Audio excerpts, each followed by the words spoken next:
Hello friends, welcome to my channel. ఇవాళ నేను ఒక మంచి రెసిపీ చూపిస్తున్నానండి. కాజు క్యారెట్ కర్రీ అండి. ఇది నేను దోశలోకి సైడ్ డిష్గా చేస్తున్నాను. అప్పుడప్పుడు నేను దోశలోకి ఇలాంటి కర్రీస్ చేస్తానండి. కాజు క్యారెట్ కర్రీ లేదా వేరే చనా మసాలా ఇలాంటివి చేస్తూ ఉంటాను. సో ఈరోజైతే ఈ కర్రీ చేస్తున్నాను. ఎలా చేయాలో చూద్దాం రండి. ముందుగా నేను బాండెలు పెట్టుకున్నాను. బటర్ వేసుకుందామండి. కొంచెం బటర్ వేసుకొని కొంచెం ఆయిల్ వేసుకుందాం. బటర్ ఉంటే వేసుకోండి, తినే వాళ్ళైతే వేసుకోండి, లేదంటే ఆయిల్ మాత్రమే కూడా వేస్ట్ చేసుకోవచ్చు. ఇప్పుడు ఇది వేడయ్యాక దీనిలో పచ్చిమిరపకాయలు వేస్తున్నానండి. నేను ఇక్కడ 3 పచ్చిమిరపకాయలు తీసుకున్నాను. పచ్చిమిరపకాయలు కొంచెం వేపుకోండి. తర్వాత ఆనియన్స్ వేసుకోండి. నేను ఇక్కడ 2 ఆనియన్స్ని సన్నగా కట్ చేసి పెట్టుకున్నానండి. ఆనియన్స్ వేసాను. ఇది కొంచెం ఫ్రై చేసుకోవాలి. ఆనియన్స్ని కలర్ చేంజ్ అయ్యేంత వరకు ఫ్రై చేయాలి. ఇప్పుడు దీనిలో క్యారెట్ వేసుకుందామండి. క్యారెట్ కూడా సన్నగా కట్ చేసి పెట్టుకోండి. చిన్న చిన్న ముక్కలుగా కట్ చేసుకొని క్యారెట్ కూడా వేసుకోండి. ఈ క్యారెట్ అయితే కొంచెం ఆయిల్లో మగ్గాలండి.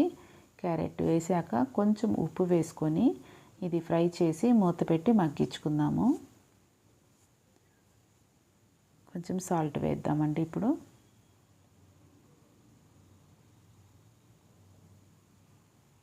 ఒక్కసారి కలుపుకొని ఈ క్యారెట్ కొంచెం మగ్గేంత వరకు మూత పెట్టి మగ్గించుకుందామండి.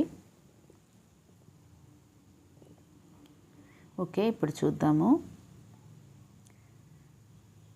క్యారెట్ కొంచెం ఉడికింది ఆయిల్లో.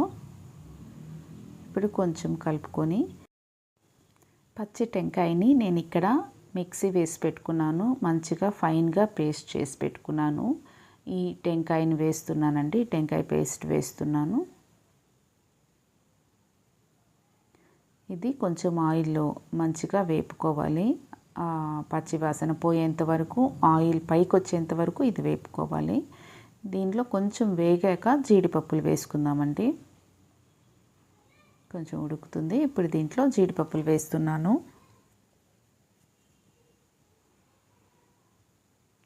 జీడిపప్పులు వేసి ఇవి కూడా ఒకసారి కలుపుకుందామండి. చాలా టేస్ట్గా ఉంటుందండి ఈ కర్రీ. ఎప్పుడు చేసేలాగా నార్మల్గా దోశలోకి చట్నీసే కాకుండా మార్నింగ్ టైంలో బ్రేక్ఫాస్ట్కి ఇలా కర్రీస్ తినడం వల్ల మార్నింగ్ మనకు కొంచెం మంచిగా ఎనర్జీగా ఉంటుంది. కొంచెం పసుపు వేస్తున్నాను. పసుపు కూడా ఒక్కసారి కలుపుకుందామండి. దీనిలో మనం వాటర్ ఏమీ వేయమండి. నేను ఇక్కడ నార్మల్ పాలు వేస్తున్నాను 1 గ్లాసు. ఇవి నార్మల్గా కాచి చల్లార్చిన పాలండి. ఈ పాల వల్లే ఈ టేస్ట్ అంత బాగుంటుంది ఈ కర్రీ. ఇవి వేసి ఒక్కసారి మంచిగా కలుపుకుందాము. ఈ జీడిపప్పుల వల్ల, కోకోనట్ పేస్ట్ వల్ల, ఈ పాల వల్ల చాలా మంచిగా ఉంటుందండి. కమ్మగా ఉంటుంది ఈ కర్రీ. నేను మిక్సీలో ఇంకొంచెం వాటర్ వేసుకున్నాను.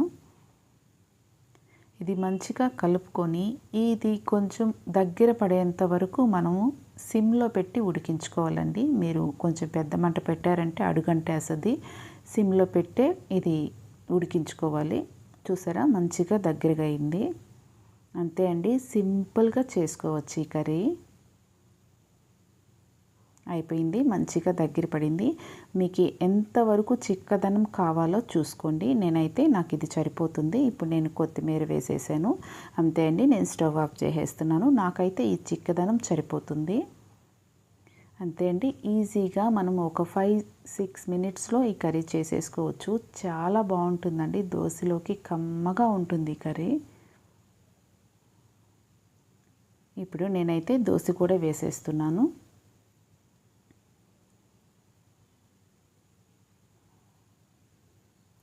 మీ అందరూ కూడా ఖచ్చితంగా ట్రై చేయండి. ఒక్కసారి ఈ కర్రీ ఖచ్చితంగా ప్రతి ఒక్కరూ ట్రై చేయండి. మీకు ఎలా వచ్చిందో నాకు కమెంట్లో చెప్పండి.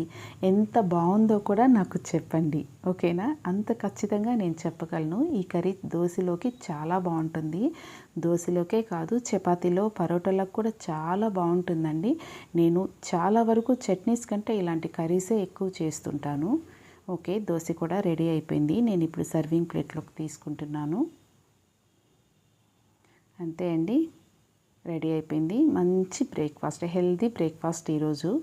ఓకే అండి, మీ అందరూ కూడా ఖచ్చితంగా ఈ రెసిపీని ట్రై చేయండి. ఎలా వచ్చిందో నాకు కమెంట్లో చెప్పండి. మీకు కానీ నా రెసిపీస్ నచ్చినట్లయితే నా ఛానల్ని ఖచ్చితంగా సబ్స్క్రైబ్ చేసుకోండి. ఓకేనా? లైక్ చేయండి, షేర్ చేయండి. ఓకేనా ఫ్రెండ్స్? ఇంకొక మంచి రెసిపీతో మళ్ళీ మీ ముందుకు వస్తాను. అంతవరకు సెలవు. Bye friends.